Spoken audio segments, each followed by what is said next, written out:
മറ്റൊരു വീഡിയോക്ക് എല്ലാവർക്കും സ്വാഗതം. ഇന്ന് ഞാനുള്ളത് ഇന്തോനേഷ്യയിലെ ബാലിയിലാണുള്ളത്. ബാലിയുടെ മിഡിൽ പാർട്ടിലാണുള്ളത്. ഈ സ്ഥലത്തിന് ഈ വില്ലേജിന് ആക്ച്വലി പേര് പറയുന്നത് കിൻഡാമണി വില്ലേജ് ആണുള്ളത്. ഇതിന്റെ പിറകിൽ കാണുന്ന ഈ ഒരു മൗണ്ടൈൻ ആണ് ബാട്ടൂർ വോൾക്കാനോ മൗണ്ടൈൻ, അതായത് അഗ്നിപർവ്വതമാണ് പിറകിൽ കാണുന്നത്. ഇന്തോനേഷ്യയിലെ പലയിടങ്ങളിലും ഇതുപോലെ അഗ്നിപർവ്വതങ്ങളുണ്ട്. ഇപ്പോൾ ലാസ്റ്റായിട്ട് കഴിഞ്ഞ വർഷങ്ങളും അഗ്നിപർവ്വതം കാരണം ഒരുപാട് ഫ്ലൈറ്റുകളൊക്കെ ക്യാൻസൽ ചെയ്ത് വെച്ചിട്ടുണ്ടായിരുന്നു. അപ്പോൾ ഇന്ത്യക്ക് ഈ കാണുന്ന ബാട്ടൂർ ലേക്കാണ് ആ കാണുന്നത്. ബാട്ടൂർ അഗ്നിപർവ്വതമാണ് ഈ ഒരു മുകളിൽ കാണുന്നത്. ശരിക്കും ഇവിടെ വലിയൊരു ബ്ലാസ്റ്റ് ഉണ്ടായത് 1993 വലിയൊരു ലാവ പുറത്ത് വന്നത്.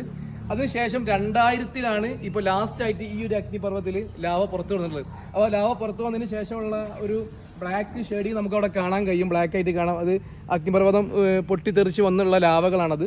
അതിന് താഴെ ഒരുപാട് വില്ലേജുകളും മറ്റുള്ള കാര്യങ്ങളൊക്കെ ഉണ്ടായിരുന്നു. ഇപ്പോഴും കുറച്ച് വില്ലേജ് ഉണ്ട്. പലരും അവിടുന്ന് ഷിഫ്റ്റ് ചെയ്ത് മറ്റുള്ള സ്ഥലങ്ങളിലോട്ട് മാറിയിട്ടുണ്ട്. അപ്പോൾ ഇന്തോനേഷ്യയിൽ പലയിടങ്ങളിൽ ഇതേപോലെ തന്നെ അഗ്നിപർവ്വതങ്ങളുണ്ട്. ഇതിൻ്റെ റൈറ്റ് സൈഡിൽ മറ്റൊരു വലിയൊരു അഗ്നിപർവ്വതം കൂടി ഉണ്ട്. പക്ഷേ നമുക്ക് ഇവിടുന്ന് വിസിബിൾ അല്ല.